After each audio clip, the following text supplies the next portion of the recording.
Hi, good morning, everyone. Welcome to today's webinar on the use of artificial intelligence in recruitment. Thank you all for joining this morning. I hope this is going to be an interesting experience. I think there's going to be some interesting takeaways as well. The title of the webinar was how we can use artificial intelligence to redefine your hiring for 2024. But basically what we want to do is to look at some tools, tactics, and tips that we could use in general in recruitment.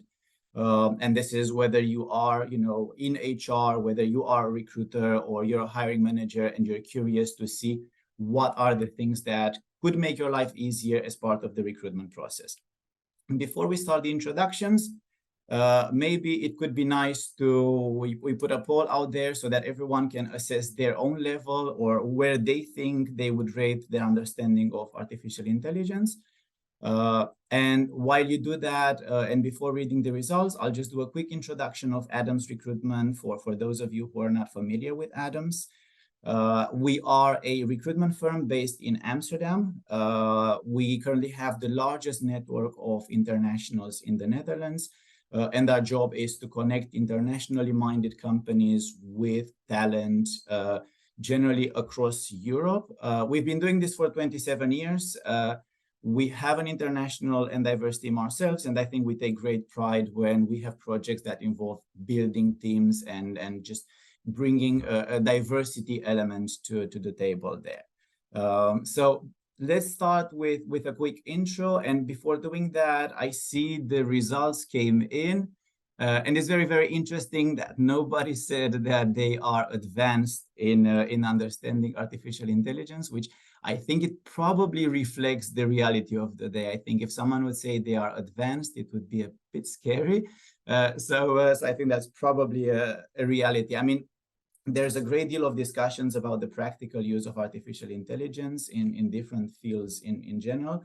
Recruitment is no exception, and there are different pillars of recruitment in which artificial intelligence discussions come in. And there's a talk about bias, about the ethical use of artificial intelligence. There's let's say a process-oriented discussion and the tools that you can use to make things more efficient. We are, of course, no expert, just like the poll showed, nobody really is.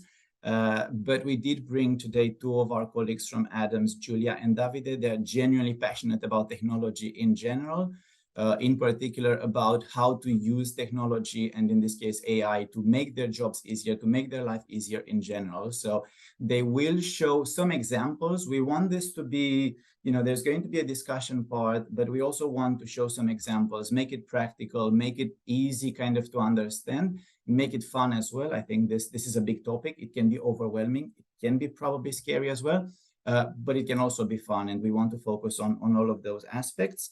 And we also have Philip with us today. I think from all of us in the room, he is the most expert, but he particularly asked me not to call him an expert, but just an AI enthusiast. Philip offers consultancy to companies wanting to implement artificial intelligence into their work.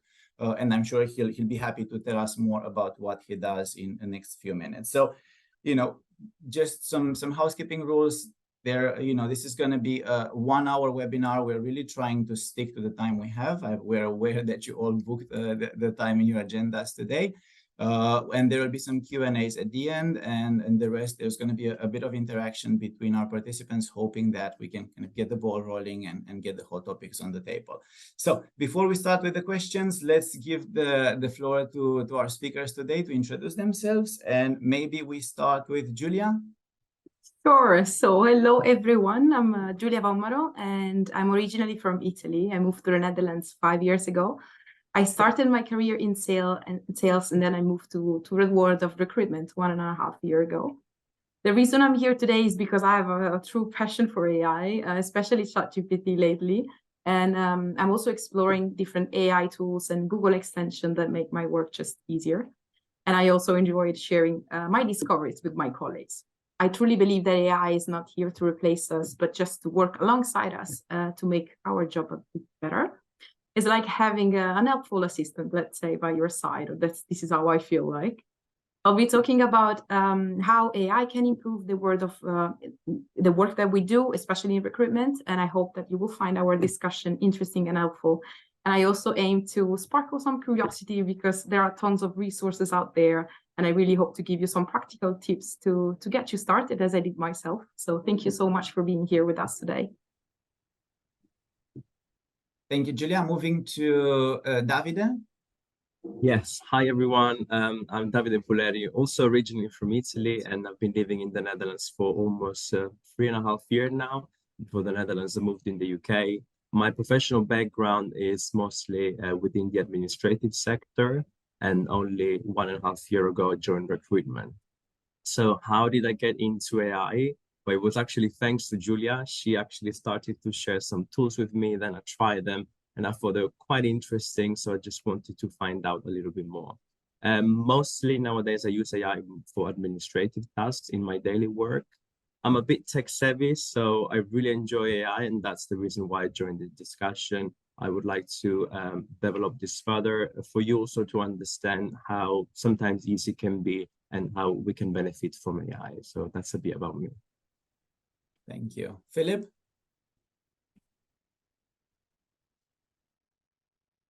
You're muted.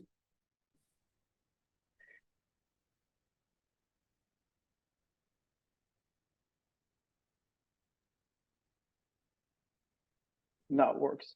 Right. Hello, everyone. My name is Philip Gast. As Florin already said, I'm a true AI enthusiast, and it comes from the fact that I have an actual AI background.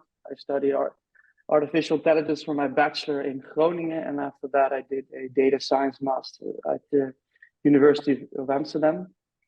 I have founded a AI consultancy where I really try to implement what I call traditional AI and not the generative AI that we know today. So the ChatGPT, where we can generate new content. It was really about traditional AI, so using large data sets and building your own models. But with the coming of ChatGPT, I saw a more business value and immediate business value from generative AI. And that's why I shifted towards helping companies in adopting this rather implementable new technology. At the same time, I try to focus a lot on creating awareness about AI and also making a community within the Netherlands. I do that as a representative for the young AI generation of the Dutch AI Coalition. And with that, I do actually a lot of public speaking where just last week I was at the Algemene Rekenkamer, which is the general they criticize all the spendings of the Dutch government, and it was a really interesting session, as you can imagine. So it's all that makes me a true AI enthusiast. I'm happy to be here and help you guys on how to get started with it, and also to give you a few demos of what you can truly reach when you implement it correctly. And thank you for this introduction. I do think my first question would be for you as well.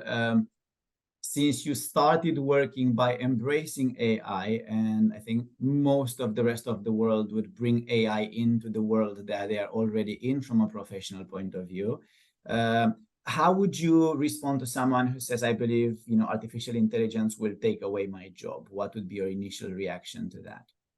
Well, if you would ask that question about a year ago, no one would think that. But now with the coming of ChatGPT, and I call it the commercialization of AI, where we have everyone is accessible. We see that ChatGPT already have 150 million users, and the implementation or the application of ChatGPT is really noticeable. I think most of you here have at least tried it for some reason. I mean, I sometimes use it to write a speech for my friend. It's kind of questionable, but I do believe that it's very good in writing content. But when someone asks me if AI will take away my job, I often say that that's not really the case. But someone that uses AI correctly will take over your job, and that's because I believe that AI is a support tool, as Giulia already mentioned, and it's something you can use alongside your work and help you automate the very tedious and time-consuming task of your job, and really focus on the things that you're really interested in and also very good at. And I think that's the true power that we have today and that we can use very easily. I think that's the main going point of today as well. So how can I use it alongside day-to-day processes, and how can it enhance me in a further way. So that's what I would say about my question. Okay, and this is maybe a question for everyone. Have you found that some clients you worked with were a bit reluctant using artificial intelligence? Well, I can start totally. I can start by sharing with you some insight from a survey that we have conducted among our clients. So the survey aimed to understand their perspective on AI and how they are using in their daily work, basically. So let's dive into the findings. So we received a completion rate of 63%, and we received 25 responses. The first question of the survey was, do you use AI in your daily work? And 45.5% responded yes, and 54.5% responded no. So then we asked for who reply no. Why do you feel kind of reluctant to these new technologies? And mostly the responses were, okay, I'm not reluctant, I'm just not used to, or I'm not reluctant, I'm just not aware of the potential, or I'm not sure what is available that is relevant for my work. 80% of who replied no would consider attending an AI webinar, so I really hope to have you here today.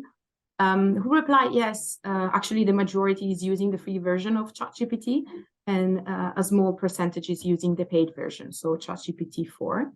We also inquired how AI is viewed in their company, and mostly I would say positively. It can be helpful. Opinions are very mixed between pros and cons, and some people embrace it and others avoid it. So in conclusion, I believe that our survey indicates that there is a significant interest in AI, but there is still a portion of our clients who have not fully adopted AI in their daily work for different reasons. So, however, I think the general perception of AI in company it seems positive. So there is a recognition for its potential value. Yeah, and to add to that, the clients that we have, because we define generative AI strategies for companies. And what we see when we first come in there, we always start with an introductory workshop. And it really depends on the people that you have in front of them. Some are already trying to adopt it, and some are really reluctant and say, okay, it will never overtake everything that I can, or it can not overtake my skills. And that's something I do agree with.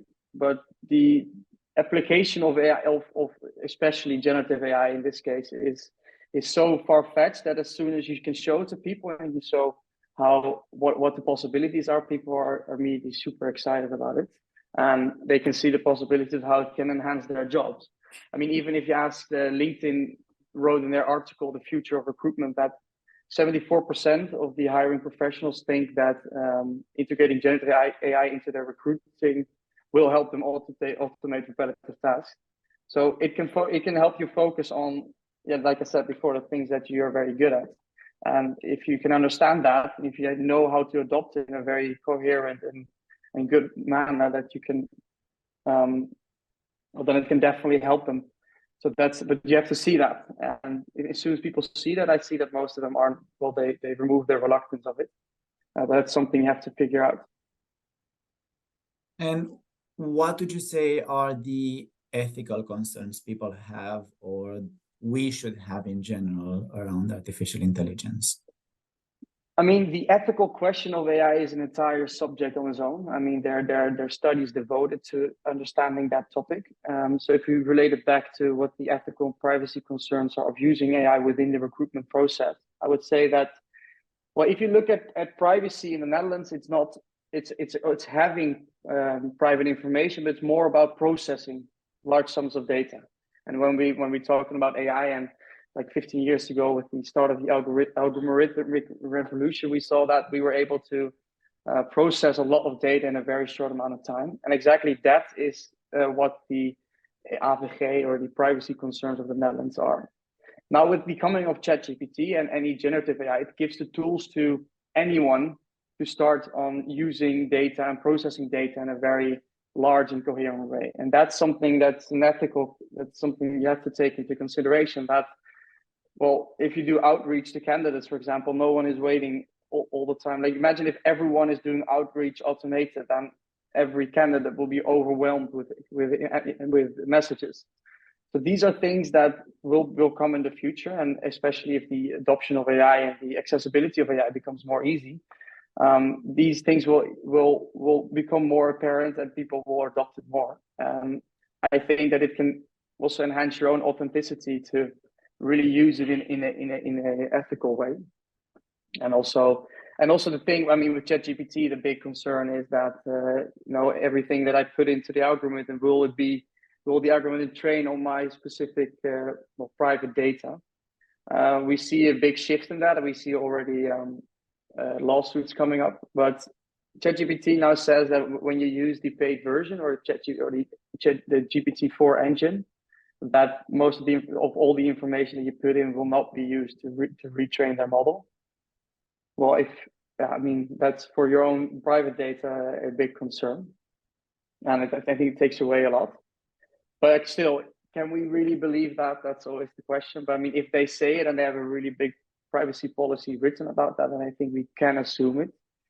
Looking at the bigger impact of generative AI on ethical and privacy problems we see, well, I think we all saw maybe the Pope wearing a Balenciaga jacket, or see in America, where in the US, where people are being called by their kids, and they say that they've been abducted or something horrible, and then the parents are super in stress.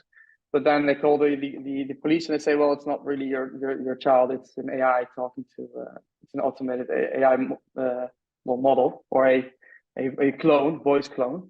And then they call their child, and then there's actually nothing there. So those are things that will come with time. And as AI develops, we see in the last 6 months since the coming of ChatGPT, we see all these image generation, voice cloners have developed a lot, to a certain extent that I can no longer distinguish my own voice from a clone that I made.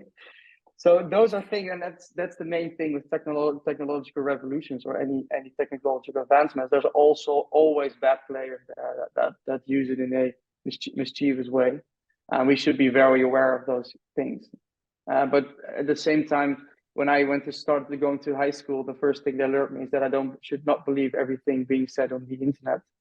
Maybe in the same way, we need to educate people that, well, don't believe everything you see all the time, and definitely don't believe anything you read, or be able to criticize everything you read on ChatGPT or any other large language model.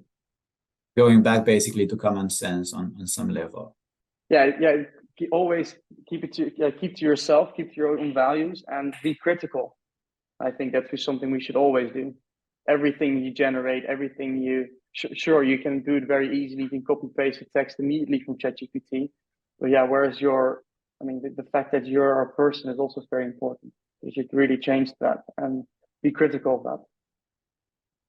And that actually brings me to the next question, and this is for Davide. How do you see the use in your work, basically? Again, using your own critical thinking and the way you normally do your job. How do you think AI can play a role in that?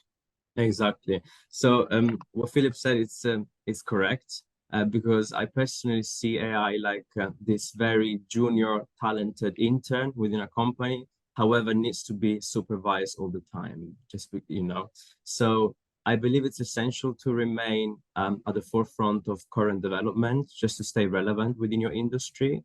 At the same time, we at Adams, for example, we value personal touch a lot. This is almost like our signature.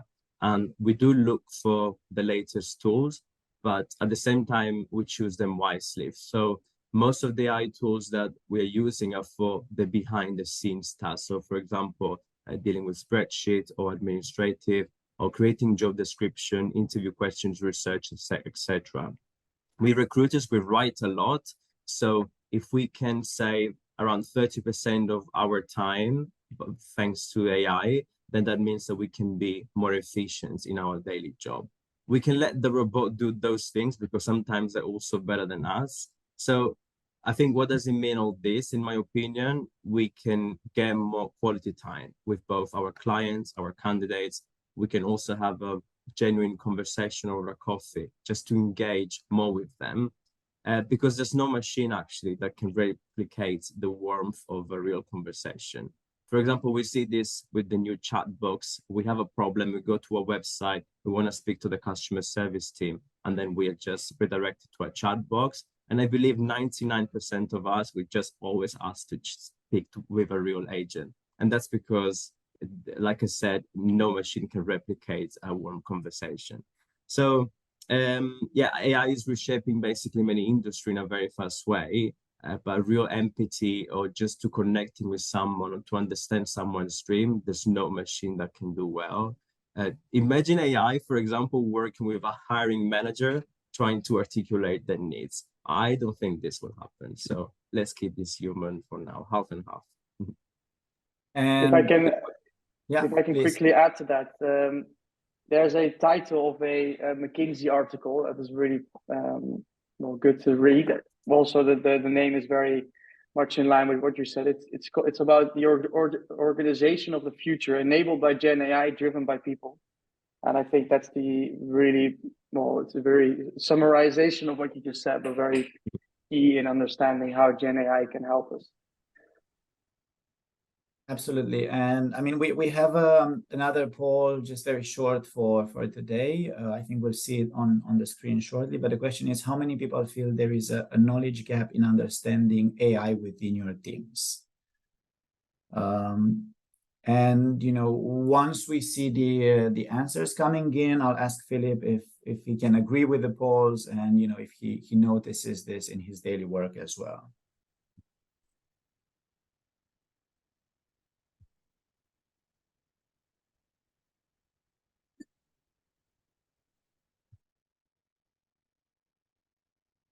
Okay, 100% knowledge gap in understanding within the teams. Why do you think this is, Philip? Is it more people get more excited, more enthusiastic, whereas others are a bit more reluctant? Where is the gap coming from?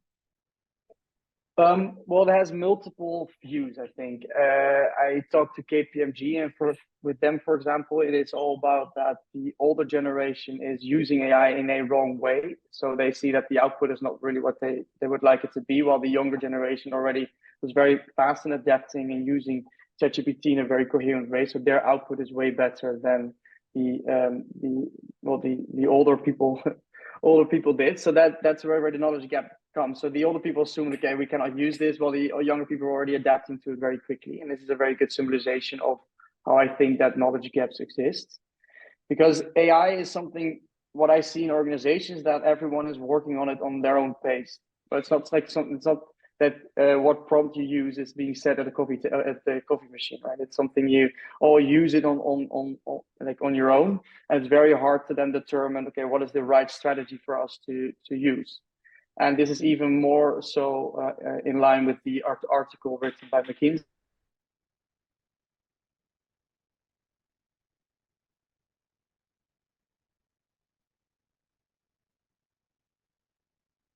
I think we're losing connection with Philip. So we'll just give it a minute for his connection to come back. And then maybe in the meantime, move to the next part. And this is for Giulia and Davide. And maybe you can give us some examples of which part of your jobs do you use artificial intelligence, basically. Sure, I can go first. So as a recruiter, I'm utilizing AI in various aspects of my role. Let me explain how I do this. So, for example, Yeah, I had a power outage. So they call that it crashed. All the lights are off. But as I was saying, sorry, can I continue or? Yes, go for it, Philip. Yeah. So in the article written by McKinsey, you see that that they say the general adoption of generative AI has to come from the top. So managers have to see the usability of Gen AI within their practices, and really have to dive it down into, okay, what processes do we do on a day-to-day basis? How do we measure success in those processes? And also, how can we then, if we can write out these entire process flows, how can we use AI in that sense? And then as a team, see what kind of prompts, what kind of tools, or what kind of way of working you would use to further enhance your process flows. And this is exactly what I do all the time with companies, is how can we define that, and how can we guide a team as one team, not all individuals, but really as a team find the best possible solutions.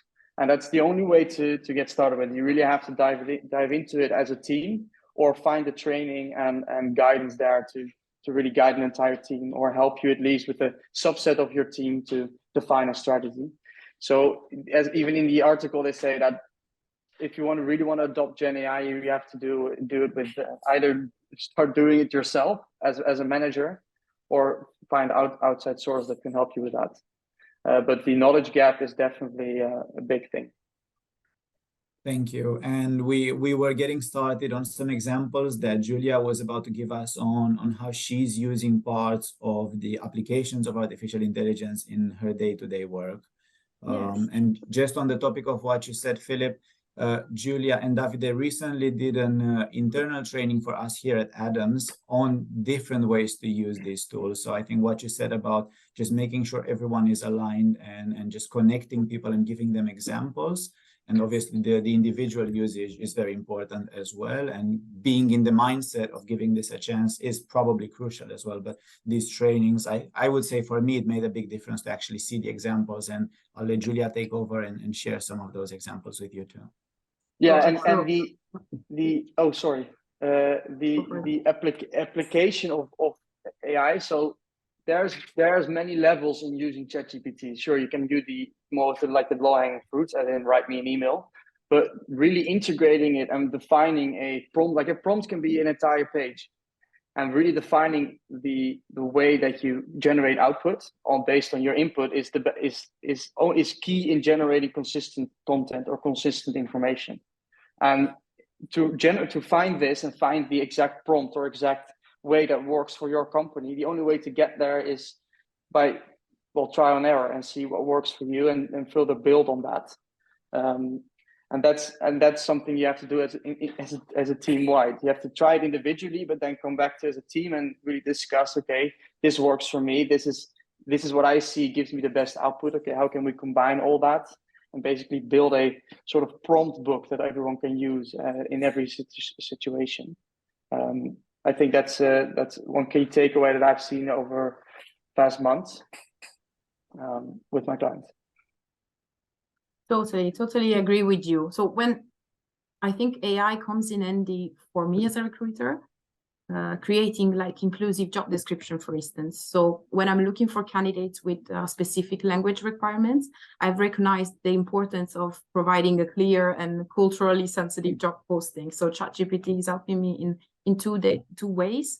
Of course, it assists me to translate the job description, for instance. And this approach not only increase our reach, but also resonate better with potential candidates, because of course it's their own language. And the second way is helping me is to avoid unintentional bias in a different language.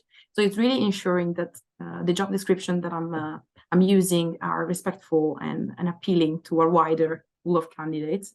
I would say the second way I'm using it is with the interview summaries.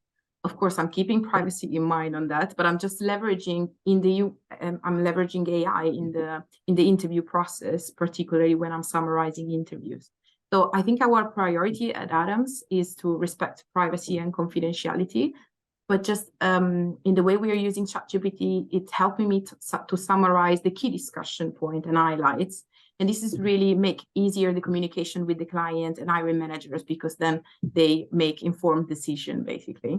So our approach, I think, is not just about automating tasks, but it's about improving the overall quality of our emails and communication with clients and candidates, with the aim of making it more inclusive and efficient and respectful, of course, of the privacy of everyone involved.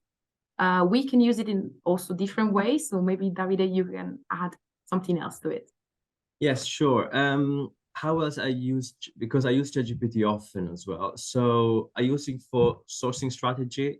For instance, I have a job description and then I ask ChatGPT to give me a Boolean string for me. So I can just put it on the search bar to look for candidates. Or same, having the job description, I can use it to coming up with some interview questions for me. So I can assess candidates in a better way, whether they might be a good fit for the company, for the role. Or I also use it for research. For example, what is the difference between an account manager and account executive? I could also do that on Google, of course, but then on Google, I feel like you need to scroll through different websites, and you need to learn the responsibilities of one first and then learning the second one. But with ChatGPT, you have the answers there and everything is clear. Also for improving texts or emails. Now, I'm not saying to generate email because we still need the personal touch, but for me, it works very well when I do, I write an email for myself and then ask GPT to correct, maybe for some grammatical mistakes, or probably just to make a sentence more clear. Also, I think it's a great tool for idea generator, for example, for your posts on your social media. I always say lean on it, but do not rely on it, because this is how I see it. It's always good to double check exactly the AI, exactly how it works and what they do. And I mean, Giulia, you mentioned something about automating some of your roles. Basically, here, how do you keep the human element, that personal touch that recruitment is all about? Well, that's a great question. So I think we found ourselves at the very beginning of this journey with AI and automation. So the key, I think, to keep it a human while embracing this new way of working is just recognizing that AI is not here to replace us again, but it's just our extension. So we are leveraging it to free up our time for more profound human interaction. For instance, I'm calling a candidate before the interview, I'm offering guidance, delivering some tips and tricks, and also after the interview. So I'm calling them and just to understand how the interview went, for instance. So I've got the feeling that I'm improving this candidate experience because I'm connecting with them on a deeper level. So I'm making this recruitment process more efficient and enjoyable also for everyone involved. So when someone asks me, okay, how do you keep it human in the context of AI in recruitment, I think we should embrace the fact that we are at the start of this journey and we can build upon our human skills, exploring the AI potential and let our kind of curiosity lead the way. So the key here is to stay open and curious. This is how I'm approaching AI. How do you feel about that, Philip? How do you ensure the personal touch isn't lost when you implement AI within an organization? ChatGPT is a very good text processor. And what I mean by that is it's very good at writing or analyzing large piece of text. And that's like the main thing it does. So whether or not like your own personal touch, if you can input that into ChatGPT, then the answer will also be related to your personal touch. So what I mean by that is that I think most of you use it, for example, in a hiring process, right? So then you have your own notes about the company, you have your own notes about a candidate. So really, if you combine that in your prompt, then the output would also be related back to your personal touch. And in AI, we have a thing saying that means if you put shit in, you get shit out, meaning that if you put shit input in, you get shit output. But if you look at that in a broader way, if you put very specific input related back to all your personal information, not your personal information, your personal touch, then the output would also be related to your personal touch. And a lot of the people that I help, they say, okay, well, if I ask ChatGPT to write something, it's this American style writing. Yeah, but if you specify that you don't want that type of writing, or you want a specific focus or a specific, I don't know, if you always have a specific way of structuring your job description, if you can quantify that, so if you can put it into a description of how you structure your job description, and you put that in ChatGPT, then it will also output that kind of description. So in that way, you can always keep your personal touch within in the output of ChatGPT. But yeah, if you want to scale it if you want to scale very large and do not give any personal information or any personal touch, then of course, then the personal touch kind of lost. I always say that ChatGPT makes a lot of non-interesting people seem very interesting, because I mean, everyone has to have a digital twin, which sounds like Steve Jobs, but then again, they don't even speak English. So that's of course the difficulty behind it. But in the hiring process, if you put your personal notes in, then these notes will be taken out in also the output. So that's something to keep in mind. So many things to say on that topic, actually, and then so much to say about some of the content we see these days. But let's stick to the topic at hand. Giulia, how did you teach yourself artificial intelligence kind of, literacy? How did you teach yourself to do the things that you're able to do today? Okay, that's a fantastic question. I'll be really happy to share my journey to AI, basically. So I think it's been a combination between structured learning. Then I've been following tons of webinars from professional HR and recruiters.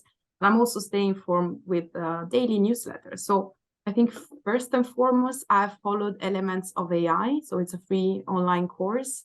And I must say that it was really valuable resource for me because it's not only free, but it's also giving you, it breaks down a bit the complexity of AI into manageable and understandable concepts. So I highly recommend it to anyone who is just starting their journey to AI. And in addition to that, I have actively looked for webinars. So I've connected with recruiters and HR from all over the world, basically, because it's a very gold mine of information. It allowed me to learn not just the theoretical part, but also the practical application. And that was a key point there. And also something else that I'm doing, I'm staying updated with the free daily newsletter because I'm free, and also they are just a bite-sized updates of what is happening around in the AI world. So I believe it's an ongoing process, and AI is continually evolving. So staying curious again and hungry for knowledge, it's crucial. And then I strongly believe that anyone can embark this journey with the right resources and determination to learn. That's it. So whether it's through online courses, webinars, staying updated with newsletters, there are plenty of resources on the web. So really happy learning. And going into the practical side of things, in recruitment, I mean, I've been in recruitment for a number of years now, and I think one of the first things we used to look at were the job descriptions, basically, and we used to have meetings with our clients and look at the job descriptions and try to find ways to make those job descriptions appealing, interesting, or more relevant to what they actually wanted to state. Maybe you can share with us some examples on how to look at a job description, how to prepare it with a bit of help from technology. Definitely. I'm going to share my screen now. Just a second. Yeah. Okay. Perfect. Perfect. So we prepared a little ChatGPT. We went on the page and then we gave some prompts, very easy prompt actually, just for the purpose of this one. And you can see now how easy it can be basically nowadays to generate a job description. Giulia, do you want to start maybe? Sure. Let's dive into the example we have prepared together, Davide. So we have created this prompt looking for a recruitment consultant within Adams. And we have added as much details as possible to have an accurate reply. So we have asked ChatGPT, okay, for our company, we are looking for a recruitment consultant who will join our Amsterdam office. So I'm adding here the location. They also need to speak Dutch, French, and English. So kind of a unicorn, but we add here the language requirements. So with a minimum of 2 years of experience in the field. And we also asked, okay, can you structure it with role, responsibilities, qualification. So I think if we scroll down, we can see that the job description created by ChatGPT, it's a great starting point, but now you have all the time to add your personal touch. So I think that's the leverage that I was talking about. And additionally, we can also ask to change the tone, for instance. Davide, would you want to add something on this matter? Yeah, exactly. I think this is something funny that we wanted to try. We did ask ChatGPT to adapt the tone of the job description to match a creative startup environment. And as you can see, for example, the text already changed and you're starting to see some emoji already. Or for example, here in the requirements, client grooving, candidate vibing. So you can really play with it, and then you give it the right prompt. And of course, you should generate exactly what you say. But it's good to check and triple check this. And of course, you can personalize it more. Or we did another example to ask ChatGPT to match the job description for a formal corporate environment. And as you can see, basically everything changed. Everything seems more formal now, like the words are changed as well. Another thing, very important, we can ask the GPT to adapt the job description to make sure that it is inclusive and does not contain bias. I think this is super important if you are if you are translating or the job description in another language or writing this in a different language. So basically, ChatGPT will correct it and will make the job description bias-free in order to attract a wider pool of candidates out there. So that's a thing that this, like we said, we can continue with translation. Yeah. So what else can we do? We can translate it, of course. So we have asked ChatGPT to translate the job description in the Dutch language in this case. We have just found that translating in the language required is a very powerful way to attract more candidates because it's their own language, so of course. And also, what else did we ask? No, we asked to generate 5 interview questions that I can ask as a recruiter to a candidate during an interview to assess the right skills. For example, could you share an example where you manage a client expectation or handle a difficult client situation? How did you approach it? What was the resolution? So I think you should feel free to play with it because it's a powerful tool. And the more you use it, the more you learn about it. I need to mention 2 things. I mean, the first mention I have to make, I think, but correct me if I'm wrong, everything that you showed so far is done on the free version of ChatGPT. Yeah. And then I'm going to ask Philip, basically, is there an essential difference between the free and the paid version? Maybe people would want to know if there is a quality element that differs there. And then I also have the question for Philip. Could you share with us how you would, what would you do to automate some of these prompts, basically, like you said, to get a longer string of prompts and get faster the results you want to have? Yes, for sure. There is a difference between the paid version as you get access to the GPT-4, and GPT-4 is trained on 170 billion parameters and GPT-3 only on 70. So what does that mean? It means that it does perform better in a few tasks, but then for example, coding, it's a lot better when you want to generate code.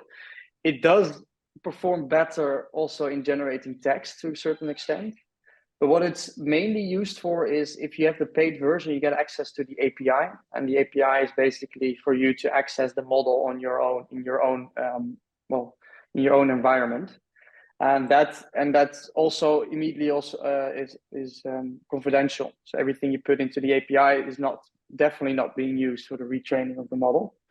And if you, as I said before, if you can develop an entire workflow and you have all the prompts and everything needed in your workflow, then you can use the API version to scale it. To give you a very basic way of how I would do that, and I did this in 10 minutes time. Can you see this? Yes. All right. So let's say this is a basic sheet. We call this sheet GPT. So this is how I integrate GPT into a sheet. So let's say we talk about my own company. So we have a mission. So I have an entire description of my company I put in one cell. So we have my mission, my vision, my USP, everything. Now then we want to have a certain job description. So I say, well, for the function of an intern, but you can make this an intern of the day, or a senior manager, or a data scientist, or whatever function you want, for example. Then the qualifications. So you want at least university master's degree. I just put very basic, fast things in it, but you can elaborate on this as much as you want. So what if you can define your qualifications in 3 or 4 lines, then that's even better. And then I say what the task outline will be. So I'd say, okay, this is what you're going to do in the few weeks. By the way, everything here I generated by ChatGPT. That's something also the paid version gives you, as I can give here custom instructions. So I tell them my business, for example, everything you want to know about my business. So if I ask it here, so tell me. It already generates everything that I put there. So if you don't have the paid version, you can't make this back information. So you always have to provide ChatGPT with a certain context that you're in. So you're Adam's recruitment, and you focus on this and this and this. But if you have your paid version, you can already put everything there. Let me go back to the sheet. Right.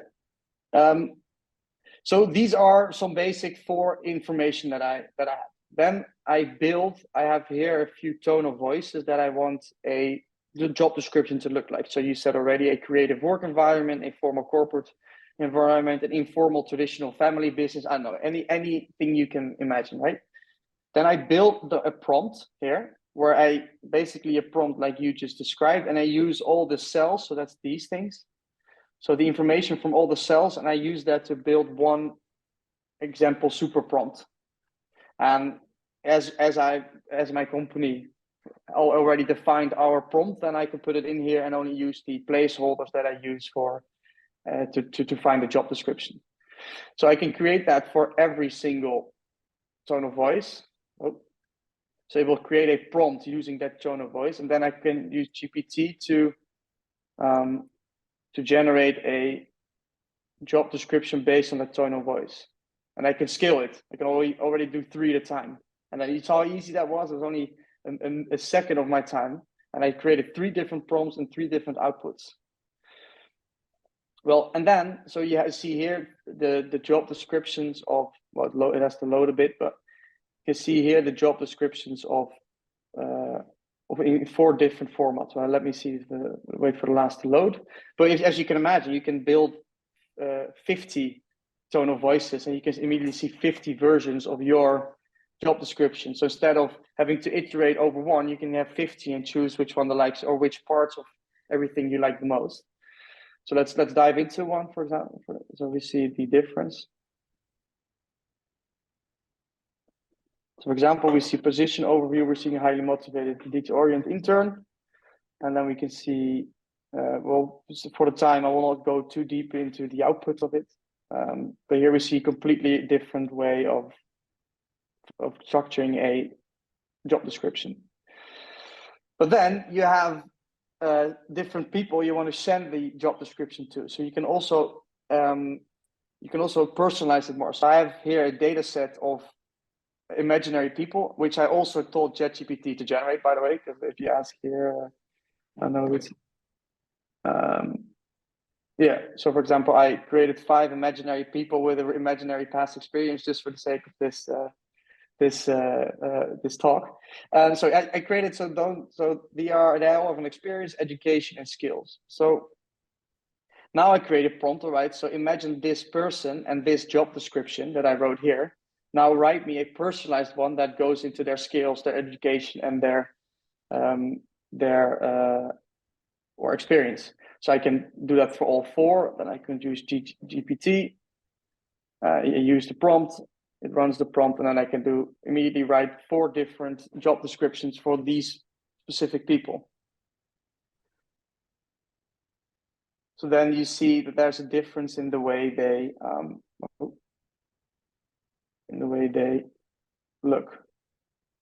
Oh, see if it works. It worked before. Oh, see.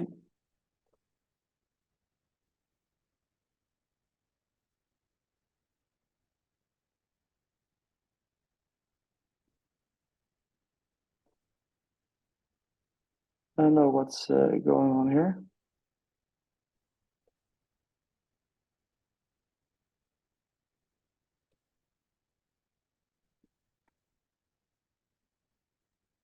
And Philip, how do you check the accuracy of the output that you get? I mean, I suppose the biggest time investment, because you were so fast in doing that, would then be making sure that the output is what you want it to be and doesn't have errors. But I assume there will also be a level of looking at it to see if you can further personalize it, and like Giulia was saying earlier, bring that kind of human kick to it and make it yours basically as an approach. Yeah. So the thing with that is that if you can do this, of course you can do it at scale. So instead of having to write everything on your own, you can use very different variations. So for your creativity, it becomes a lot better because you can see, okay, I can structure it this way, or I can structure it this way. For my clients, what I say to measure success is, if you look at a process, what would be your way, like what if you can define what would make a good job description for you. So if you can quantify what a good job description would be, but also what your challenges are in building a job description, then you can also measure the success of an output. And the more, and with that, with the challenges and your ways of measuring success, you can build on your prompts. And if you do it in a very coherent manner and do it very specific, then the output will also be more or less more to your measurement of success. And that's something that is an iterative process. So you will see, okay, these versions work for me, or these versions don't work for me. Or you can have, for example, 10 different prompts for the same situation, but you want to see all of them. Well, in this way, you can generate all of the job descriptions based on those 10 different measurements of success. And it's really, you have to go through them, and you have to read them to check if you actually agree with it, or that you like with the tone of voice and everything. But yeah, it's the way. How would you look at a job description? What would make for you a success? And if you can use that to also analyze these, and that's the best way to go at it. And this is a very basic way of automating, and you see it's not working very well, but this is how far you can go. And this is fascinating, and thank you so much for sharing this with us. I think it's impressive to see you do it. I think most of us would not be as fast as you are, of course, but it's really, really impressive. And also, to take this back to a more general level, what would be your advice, Philip, to companies on how to implement AI in their organizations, basically? And I'm going to start from what you said in the previous answer. Start with the end in mind, which I think is always a great advice for any company trying to do anything. So what advice do you have for companies when you start the conversation with them? Well, I'm going to say something scary, and that's that quote by Sundar Pichai, who's the CEO of Google, and he says that the invention of AI is bigger than the invention of fire. And as we can see here, already shown in this very short demonstration, is that AI can really enhance what we do and really focus on, and letting people focus on the things they're really good at. And in the case of human resource, I think that's the human aspect of it. Because how cool would it be if you don't have to go with the writing of emails and all the boring part, and really can focus on the things that you want to do, and that's actually helping candidates throughout their career. And that's something that why I would tell everyone you have to start working on it. Same way that if fire was invented and you didn't start using fire, you were kind of a dummy. And so now with the Gen AI, there's this really big opportunity to be ahead, because we're still in the early stages of it. And I think that guiding your teams and educating your teams already with what the possibilities are now will make it easier for you to scale when it comes to like in next year, because the advancements in AI are super fast growing. So in a year, maybe the things I'm saying now will not be relevant anymore. So I think that you're still in the early stages now, so really start working on it, and definitely in a manager position, start seeing to how you can find processes, or you can help your team in being educated in this sense. We did create, to help people with that, we did create an AI readiness check, which you can fill in. It's basically a type form, which you can go through, and you get a report. And in that report, it also says that you can see what stage you're in now and see next steps, and give tips to how to reach the next steps. But yeah, I think it's a really cool technology that can help you, benefit you a lot, and not in taking your job away, but making your job more interesting. And that's why I think that, but finding the right use cases and the right uses for your specific company is rather difficult. And that's something you have to focus on. I can give you general things, but that will be different for every organization. So start thinking of how it can enhance your specific organization. And then I think that's the best strategy or advice that I can give. And building into that and going specific into recruitment, because as faulty as we are being human, we're running a bit out of time here.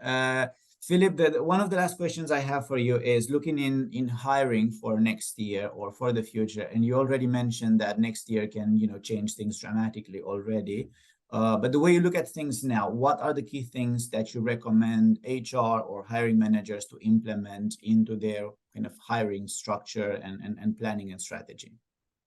Well, I think the personalization of content, like I showed here, but didn't quite work as I expected, but is something that most HR managers is going to be used in the hiring process, because as the capabilities of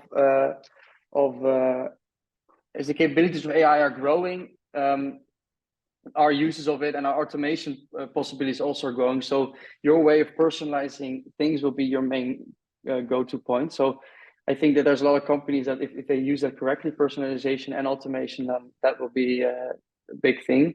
I mean, if I would be Canada, I would rather have a personalized message than just an automated message. And I think that every HR company is going to start to work with that. So you better be ahead of the curve and not lagging behind.